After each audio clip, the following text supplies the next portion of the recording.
Hello guys, welcome back to our channel Nai Udaan. मैं हशमत सईद। उम्मीद करता हूँ आप लोग अच्छे होंगे। लगभग कोर्सेज का रिजल्ट आ चुका है। कुछ ही कोर्सेज बचा हुआ है जो कि ज़्यादा रश वाले कोर्सेज में कह सकता हूँ, यानी जिसमें ज़्यादा फॉर्म्स आता है। वही कोर्सेज बचा हुआ है क्योंकि उसका कॉपी चेक करने में टाइम लग रहा है, तब उसका रिजल्ट शायद 1-2 दिन में वो भी आ जाए। इसी बीच गाइस आप लोग कुछ जानना चाह रहे हैं जो स्पॉट एडमिशन के बारे में। ये स्पॉट का फॉर्म कैसे निकलता है और कैसे उसमें एडमिशन होता है। बेसिकली आज की इस वीडियो में हम स्पॉट रजिस्ट्रेशन के बारे में फिर स्पॉट एडमिशन के बारे में बात करने की कोशिश करेंगे। और गाइस पिछले वीडियो में हमने बताया था आपको जो वेटिंग कैसे क्लियर होता है और फर्स्ट लिस्ट और सेकंड लिस्ट का क्या प्रोसेस होता है।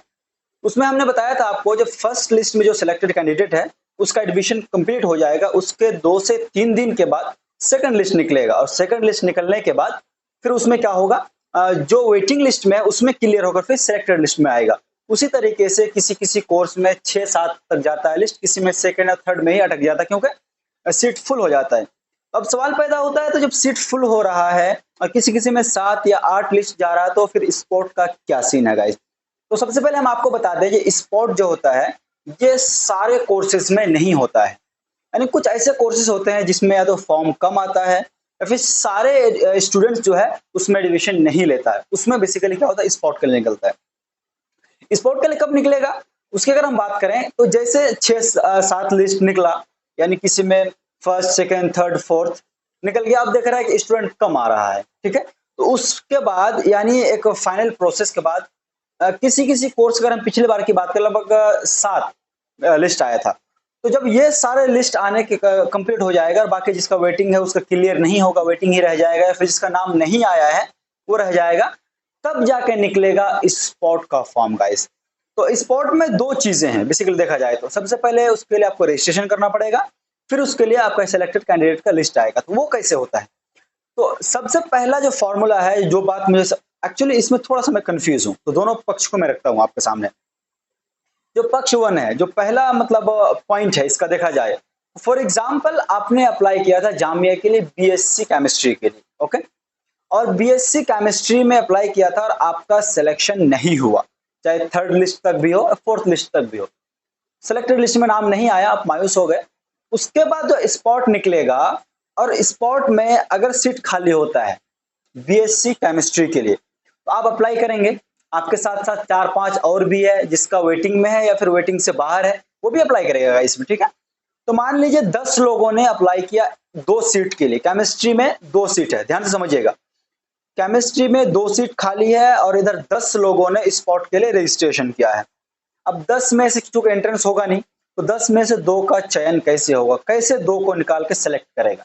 इसमें होगा क्या, जो आपने एंट्रेंस दिया था तो उसमें आपका रैंक क्या था, कितना आपने स्कोर किया था, तो 10 में से जिस 2 ने सबसे ज्यादा स्कोर किया हो उन दोनों को उठाकर यहाँ पे पेस्ट करेगा और स्पॉट रजिस्ट्रेशन के बाद स्पॉट सेलेक्टेड लिस्ट में दोनों का नाम आएगा। आगे समझ में। इसमें एक चीज क्लियर हुआ आपको, जो जिसने केमिस्ट्री के लिए अप्लाई किया था और नहीं हुआ उसका हुआ क्लियर।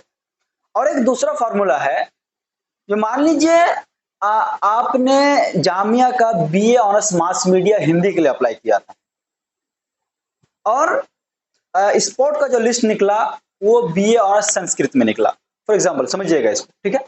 मास मीडिया के लिए डाला था, आपका वेटिंग लिस्ट में नाम था या फिर लिस्ट में नाम ही नहीं आया था, वेटिंग में था तो उसका क्लियर नहीं हुआ।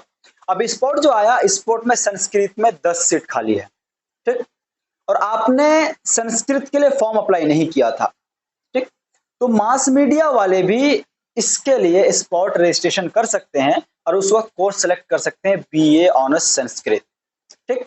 अब उसमें से 10 सीट है, मान लीजिए मास मीडिया के 10 से अप्लाई किया, पॉलिटिकल साइंस से 5 ने अप्लाई किया, इंग्लिश वालों ने 7-8 ने अप्लाई किया, टोटल मिलाकर लगभग 25 से 30 फॉर्म्स आए 10 सीट के लिए, ठीक है। तो 3 कोर्सेज है, इंग्लिश है, मास मीडिया है और एक पॉलिटिकल साइंस है। अब तीनों में देखा जाएगा किस किस का रैंक सबसे ज्यादा है। मान लीजिए मास मीडिया का जो 10 लोगों ने अप्लाई किया उनमें से 3 का जो हाई है, यानी लगभग 50 के आसपास स्कोर किया। जो इंग्लिश है, इंग्लिश के 2 लोगों ने लगभग वही 49 या 48 स्कोर किया। जो पॉलिटिकल साइंस है उन्होंने भी लगभग वही 47 समथिंग स्कोर किया। तो जो टॉप टॉप के हैं सारे कोर्सेज के, वो सारे टॉप को उठाकर यहाँ पे सिलेक्टेड लिस्ट में रखा जाएगा। ये चीज क्लियर हो गया आपको, वेटिंग लिस्ट कब आएगा कैसे आएगा। ठीक है। तो यही प्रोसेस होता है, जब फॉर्म आएगा आपका स्पोर्ट रजिस्ट्रेशन के लिए तो उसमें कोर्स मेंशन होगा किस किस कोर्स में आपका सीट खाली है, फिर उसमें से आपके पास ऑप्शन होगा आप किस किस में अप्लाई करना चाहते हैं। लक अच्छा रहा आपका, अगर आपने अच्छा स्कोर किया हो और 1-2 मार्क्स के लिए अगर आपने छट गए हो तो फिर आपके पास चांस है, बेटर अपॉर्चुनिटी है, गोल्डन अपॉर्चुनिटी एक तरह से कह लें, आपका फिर स्पोर्ट के दोबारा आपका सिलेक्टेड लिस्ट में नाम आएगा, फिर आप जामिया का पार्ट बन सकेंगे गाइस। आज की इस वीडियो में इतना ही आपको मैं समझा रहा था स्पोर्ट एडमिशन के बारे में। उम्मीद करता हूं स्पोर्ट एडमिशन को लेकर जो कुछ भी कंफ्यूजन था, कैसे अप्लाई करना है, किस कोर्स में अप्लाई करना है, कौन कौन अप्लाई कर सकता है, वो सारे कंफ्यूजन क्लियर हो गया हो गाइस। अगर कंफ्यूजन क्लियर हो गया हो और लगता है सच में मैं आपका हेल्प कर पाता हूं तो चैनल को सब्सक्राइब कर लीजिए, बेल आइकन को ऑन कर लीजिए, वीडियो को लाइक कर दीजिए और अपने जानने वालों के साथ, रिश्तेदारों के साथ वीडियो को शेयर कीजिए ताकि आपके साथ साथ वो भी फायदा उठा सके और इस तरह की जो प्रॉब्लम्स है, जो कंफ्यूजन है जिसमें वो फंसा हुआ है उससे वो बाहर आ सके और वो भी जामिया का हिस्सा बनने का हकदार बन सके। Thank you so much.